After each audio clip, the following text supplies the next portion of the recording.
go to Brussels. We're going to talk to our correspondent, Dave Keating, who joins us from there now. Dave, European leaders, I mean, they're really kind of scrambling, aren't they, to try and stay out of this?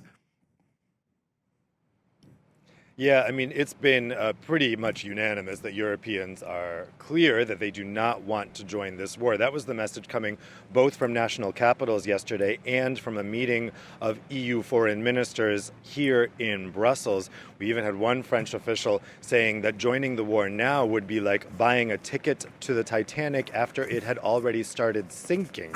So some very strong words. We also had the Luxembourgish deputy prime minister yesterday heading back on Trump seeming to threaten that the U.S. would pull out of NATO if the European allies don't join in this war. He said, we will not be blackmailed. So it was pretty clear. What was interesting yesterday, as the EU foreign policy chief, Kaja Kallas, entered that meeting of foreign affairs ministers, she was still floating this idea that maybe this mission that they have in the Red Sea, an existing mission that protects shipping from attacks from Houthi rebels coming from Yemen, that maybe that could be expanded. But that was shot down basically unanimously yesterday in that meeting of foreign ministers.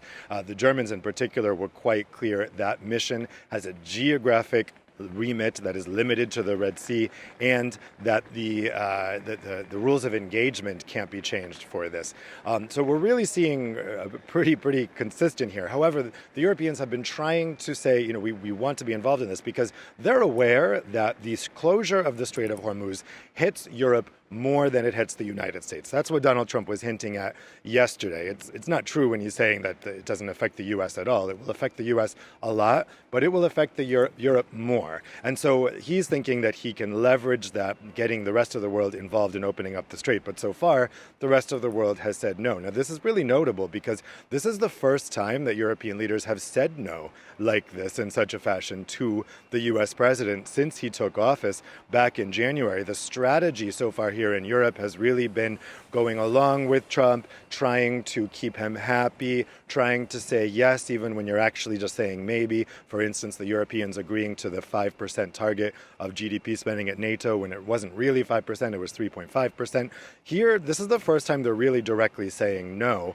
Now, the question is whether that will last as European leaders come under increasing pressure as prices start to skyrocket over the coming days because of the closure of that strait. But the Europeans still think that the war ending is the best way to fix that. And the fear is that if the Europeans say, okay, we're going to send ships over, they'll arrive in 2 weeks, that gives Trump reason not to end the war because he'll think, well, help is on the way, so I'm just going to keep it going.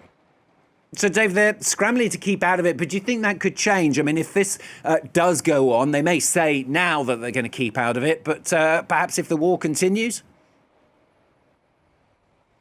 Yeah, that's the big question. And the key ones to watch there are London and Paris. Those are really the only two significant military powers here in Europe. And they're the ones that could really make a difference here. I mean, even if we got a couple countries sending ships or saying they're going to join some kind of coalition of the willing, they don't actually have ships to send. And the messaging from, let's say, Germany and Italy has been quite clear. They are not going to send ships. They don't really have many ships to send. But from the messaging from Paris and London has been a bit more nuanced. And so Macron and Starmer will be key to watch in the coming days. We have a summit of EU national leaders happening here on Thursday. So President Macron will be coming here for that. I think as he enters that summit Thursday morning, we're really going to be watching his comments to the press very, very closely to see if he might be wavering on that. France tends to like to be more interventionist when it comes to these European conflicts. They already sent vessels over to protect Cyprus from Iranian attacks. They did that along with Spain, Italy, and the UK and Greece. So it may be that as pressure on these leaders starts to accumulate, as the prices start exploding as a result of that strait closure, the leaders may be tempted to pull this lever of sending ships so it looks like they're doing something, but maybe they have an intention to send ships, but they keep the ships far away. Again, though, the problem is that that sends a message to Donald Trump that he should continue this war. So the fear is that saying yes to this would not end the crisis, but actually prolong and extend the crisis because it gives Donald Trump and Netanyahu in Israel reason to continue the war because they think they have support coming.